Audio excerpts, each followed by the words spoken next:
As you all know that we were discussing the chapter Kathmandu written by Vikram Seth और इसी chapter में आपको एक पोम गिवन है which is written by a very famous poet that is William Wordsworth. ये बहुत ही ज्यादा फेमस पोएट है, जैसे कि आप रॉबर्ट फ्रॉस्ट का नाम सुनते हो, विलियम वर्ड्सवर्थ। तो इन सब की पोम्स जो होती है ना, दे आर वेरी डिफरेंट और एक अलग ही एस्पेक्ट ही लेकर आते हैं अपनी पोइट्रीज में। And one of the writings जो है विलियम वर्ड्सवर्थ की, that is very famous with the name Lucy poems.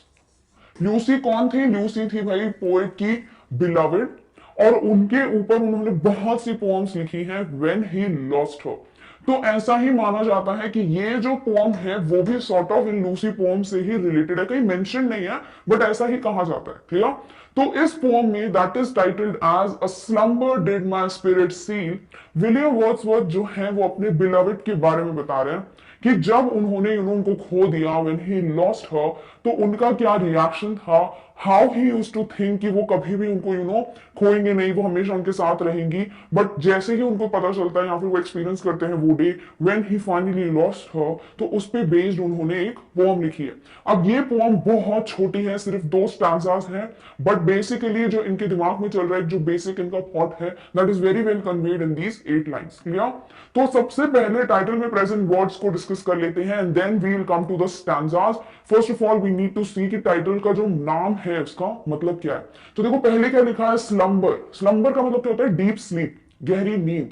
Did my spirit seal, माई कौन है यहां पर? पोएट जो कि है विलियम वर्ड्सवर्थ। स्पिरिट का मतलब क्या होता है? सोल। स्लम्बर का मतलब क्या है? स्लीप। और सील का मतलब क्या होता है? लॉक कर देना, राइट? सील कर देना, आपको भी पता है। तो यहां पोएट कह रहे हैं कि डीप स्लीप जो है वो उनकी सोल को सील कर चुकी है। क्लियर? अब ये ऐसा क्यों बोल रहे हैं वही चीज हम देखेंगे इन स्टैंजास में। So first of all we will read the basic introduction of the poet and then we will try to discuss the stanzas so that we get to understand what is the meaning of the poem a slumber did my spirit seal. Clear? All right. So this poem is written by a very famous poet, that is William Wordsworth, who was born on April 7, 1770 and unfortunately left the world on April 23 in 1850. He was an English poet. He is remembered as a poet of spiritual and epistemological speculation, a poet concerned with the human relationship to nature, and a fierce advocate of using the vocabulary and speech patterns of common people in poetry. बहुत ज्यादा तारीफ लिखी हुई है इसमें because he deserves it, he is a very well known poet. और वो जो है जाने जाते हैं अपने स्पिरिचुअल और एपिस्टेमोलॉजिकल स्पेक्यूलेशन, यानी कि जो एक बेसिक थ्योरी होती है, एक जो नॉलेज होता है अबाउट डिफरेंट एरियाज, उस पे बेस्ड इनकी पोएम्स जो है आपको बहुत मिल जाएंगी। ऑल्सो ये जो है जो ह्यूमन रिलेशनशिप है विद नेचर, जो हमारे एनवायरमेंट के साथ रिलेशनशिप है, उस पे बेस्ड इनकी पोएम्स जो है बहुत फेमस है। And also he is a fierce advocate of using the vocabulary. इनके जो इंग्लिश वर्ड्स होते हैं, स्पेसिफिकली जो कॉमन पीपल होते हैं पोएट्री, उनके ऊपर जब वो लिखते हैं तो इनके डिफरेंट वर्ड्स जो है, इनके जो डिफरेंट वोकैब है, that is also very famous. So overall he is a very well known poet. Why we read this introduction? Because we should be aware कि हम जो पोएम्स पढ़ रहे हैं, we are fortunate enough to read them because वो great writings हैं of great poets. Clear? अब इस पोएम में हम सिर्फ इतनी बात कह सकते हैं कि the poem is about the death of a loved one, और वो कौन है? वो है beloved of the poet William Wordsworth. तो जब उनकी डेथ हो जाती है तो विलियम वर्ड्सवर्थ के ऊपर क्या बीतती है, क्या उनके थॉट्स हैं, वो सब उन्होंने डिस्क्राइब किए हैं just 8 lines. Clear? So let's discuss the very first stanza of this poem and then we will try to understand poet क्या कहना चाहते हैं। क्लियर? ऑलराइट। तो फर्स्ट स्टैंजा में पोएट कहते हैं, a slumber did my spirit seal, I had no human fears. She seemed a thing that could not feel the touch of earthly ears. तो यहां पोएट पहली 2 लाइंस में क्या कह रहा है? As we now know, slumber का मतलब होता है sleep and spirit means हमारी आत्मा, soul. तो यहां पोएट कहते हैं, slumber did my spirit seal, I had no human fears, कि एक गहरी नींद जो है उसने मेरे स्पिरिट को सील करके रखा था, मेरे सोल को सील करके रखा था। क्यों? क्योंकि इनको कोई भी ह्यूमन फियर नहीं था। अब देखो बहुत सी चीजें हैं जिससे हम ह्यूमन बीइंग्स डरते हैं, बट एक चीज है जिसके बारे में हम सब जानते हैं, which is the bitter truth, harsh reality of our life, और वो होती है डेथ। कि कभी ना कभी हमें भी मरना है, और जो हमारे क्लोज्ड वंस हैं, जिनसे हम बहुत प्यार करते हैं, उन्हें भी कभी ना कभी हमें छोड़ के जाना है। बट ये चीज जब भी हम सोचते हैं, क्या कोई बहुत खुश होता है, हैप्पी फील करता है, अरे वाह हम भी कभी मरेंगे या फिर हमारे क्लोज वंस हमें छोड़ के चले जाएंगे? नहीं। हमेशा एक कॉमन रिएक्शन आता है हर एक ह्यूमन बीइंग को, और वो होता है कि हम बहुत डरते हैं इस चीज से, वो है death. We never want to just leave this earth, and obviously we never want our loved ones to leave us and go. तो वो क्या है? ह्यूमन फियर है। ह्यूमन बीइंग्स का सबसे बड़ा डर है डेथ। तो यहाँ पे विलियम वर्ड्सवर्थ कहते हैं कि मैं भी कभी भी डरता नहीं था ह्यूमन फियर से, यानी कि मुझे कभी ये चीज दिमाग में थी ही नहीं कि death would come and take my beloved away from me. तो वो चीज वो पहली दो लाइंस में बता रहे। Next he says she seemed the thing that could not feel the touch of earthly years. अब वो बोल रहे हैं शी यानी पोएट की बिलवेड। तो वो बोलते हैं कि अब जब उनकी बिलवेड जो है she is no more in this world, she has left him, she is dead now, तो तब अब वो बोलते हैं कि ऐसा लगता है कि she could not feel the touch of early years. Early years का मतलब क्या है? जो अर्थ पे बेसिक टाइम चल रहा है ना, डिफरेंट ईयर्स आएंगे, मंथ्स आएंगे। अब क्योंकि जो इंसान नहीं रहा इस अर्थ पे, the person who is no more, तो वो क्या एक्सपीरियंस कर पाएंगे डिफरेंट ईयर्स को? नहीं। तो पोएट कहते हैं he was of the view that never her beloved his beloved would leave him।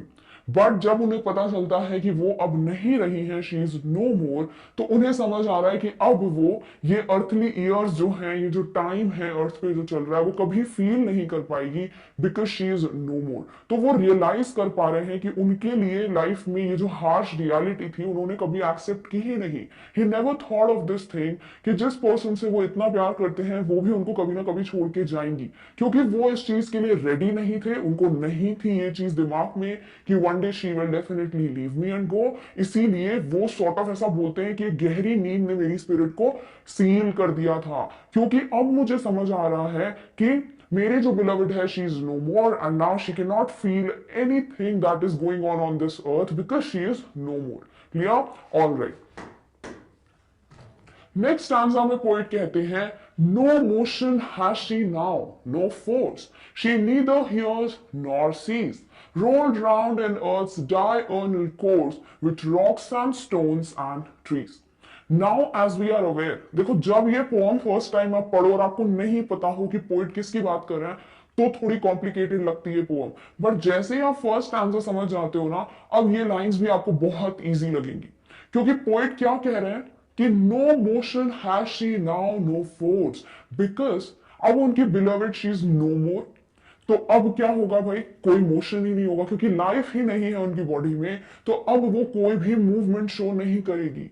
She has no force, वो कोई भी फोर्स या फिर कोई भी काम जो है वो नहीं कर सकती, बिकॉज शी इज नो मोर। यानी यहां पर पोएट जो है वो अपनी बिलवेड की डेड बॉडी की बात कर रहे हैं कि as if she is now no more, so that's why she can not move, there is no movement he can see in her, and also she can not apply any force. She neither hears nor sees। अब वो ना कुछ सुन पाएंगी, specifically poet कुछ भी कहेंगे वो नहीं सुन सकती, और ना ही वो कुछ देख सकती हैं, because she is no more. Rolled round in earth diurnal course. अब देखो डायर्नल का मतलब क्या होता है? जो डेली चीज होती है, ठीक है? तो डायर्नल का मतलब होता है डेली। अब अर्थ का डेली कोर्स क्या होता है? डेली मतलब 24 आवर्स। 24 आवर्स में क्या होता है अर्थ का?